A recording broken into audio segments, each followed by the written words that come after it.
కూటమిలోనే కుంపట్లు రేగుతా ఉన్నాయి కాబట్టి వాళ్ళలో ఎక్కువగా మార్చుకుంటే మార్చుకోవచ్చు. అది వాళ్ళకి లాభమా నష్టమా అనే సంగతి తీసేయండి. వాళ్ళు ప్రకటించుకుంటా ఉన్నారు. ఆయన ఏమన్నాడు, నేను స్పీకర్ గా రావాలని చాలా మంది కోరుకుంటున్నారని రఘురామకృష్ణరాజు చెప్పుకున్నాడు. దాన్నే SD అంటారు రాజకీయాల్లో, సెల్ఫ్ డబ్బా. ఈ సెల్ఫ్ డబ్బాలు వినేటటువంటి పరిస్థితుల్లో ఆంధ్రప్రదేశ్ రాష్ట్ర ప్రజలు లేరు. ఆంధ్రప్రదేశ్ రాష్ట్ర ప్రజలకు వాస్తవాలేంటో చాలా స్పష్టంగా తెలుసు. ఆంధ్రప్రదేశ్ రాష్ట్ర ప్రజలు ఎవరి పరిపాలనలో సంతోషంగా ఉన్నారో, ఎవరి పరిపాలనలో అభివృద్ధి జరుగుతుందో, ఎవరి పరిపాలనలో పాలన అనేది ప్రజల దగ్గరకు వచ్చిందో చాలా స్పష్టంగా ఉన్నారు. ఏ విధమైనటువంటి వేవ్ లేదు అని అనుకోవద్దు సాయి గారు. ఉన్నదల్లా ఒకటే వేవ్, వైఎస్ఆర్సీపీ అనుకూల వేవ్. కాకపోతే మీ గతంలో రావాలి జగన్ కావాలి జగన్ అన్న స్థాయిలో పోరెత్తకపోవచ్చు, కానీ ఒక సైలెంట్ వేవ్ ఏదైతే, నేను ఒక పత్తిపాడు ఎలక్షన్ అబ్జర్వర్ గా మా పార్టీ తరఫున పనిచేస్తా ఉన్నాను. ఇప్పుడు కూడా ఆ టూర్ లోనే ఉండి గడప గడపకు వెళుతూ, ఇప్పుడు మీ ప్రోగ్రాం కాబట్టి నేను వచ్చి ఉన్నాను. మేము వెళ్ళినప్పుడు, గడప గడపకి వెళ్ళినప్పుడు ఆ యొక్క సగటు ఓటర్ కళ్ళల్లో ఉన్నటువంటి ఆనందాన్ని మేము కళ్ళారా ఆస్వాదిస్తున్నాం.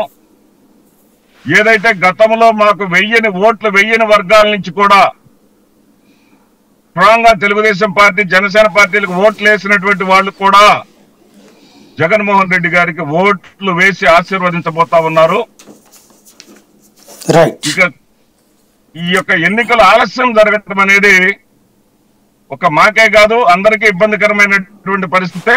రోజుకి ఎంత ఖర్చు పెడుతున్నారు? నాకు చాలా ప్రయోజనకరంగా మారింది అది. ఆ పరిస్థితి రోజుకి మీ అభ్యర్థి ఎంత ఖర్చు పెడుతున్నారు? చాలా ప్రయోజనకరంగా, చాలా ఎలాబొరేటివ్ గా మేము ఎక్స్ప్లెయిన్ చేసుకోవడానికి. శ్రీనివాసరెడ్డి గారు మాట వినపడుతుందా? రెండు విషయాలు సాయి గారి. శ్రీనివాసరెడ్డి గారు నా మాట వినపడుతుందా? జగన్మోహన్ రెడ్డి గారు శ్రీనివాసరెడ్డి గారు నా మాట వినపడుతుందా? చెప్పండి సార్. ఎంత ఖర్చు పెడుతున్నాడు మీ అభ్యర్థి అంటున్నా? హలో, రోజుకి ఎంత ఖర్చు పెడుతున్నాడు మీ అభ్యర్థి? రోజుకి ఎంత ఖర్చు పెడుతున్నారు అంటారా? రోజుకి ఎంత ఖర్చు పెడుతున్నారనే పదము ఇక్కడ ఎవరు కూడా అభ్యర్థికి డబ్బు ఖర్చు పెట్టాల్సినటువంటి పరిస్థితులు ఏమి లేవండి. వైఎస్ఆర్సీపీలో ఎక్కడికక్కడ ప్రజలే ఒక సమూహంలో అక్కడ దొరుకుతాయి సార్. బాగా అక్కడ ప్రజలు ఏది 2019 పత్తిపాడులో కాలీఫ్లవర్లు బాగా పండుతాయండి. కార్యకర్తలు కాలీఫ్లవర్లు ఏమైనా బాగా పండుతాయి అక్కడ? ఖర్చు పెట్టుకుంటున్నారు తప్ప శ్రీనివాసరెడ్డి గారు కూడా ఏది కూడా. శ్రీనివాసరెడ్డి గారు కాలీఫ్లవర్లు బాగా పండుతున్నాయా? పరిస్థితి మా వైఎస్ఆర్సీపీలో మాత్రం లేదండి. మీకు అక్కడ కాలీఫ్లవర్లు బాగా పండుతున్నాయా అని అడుగుతున్నాను సార్ నేను.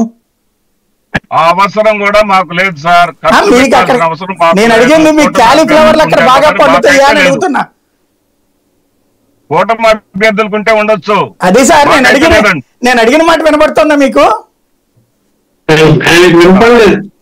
శ్రీనివాసరెడ్డి గారు మీరు ఆ ఫోన్ రావట్లేదు సార్. అది సరి చేసుకోండి, అది ముందు సెట్ చేసుకోండి. లేకపోతే నేను ఒకటి మాట్లాడితే మీరు ఇంకోటి అదేదో మోగా చెవిటి కార్యక్రమం లాగా ఉంటది అనమాట.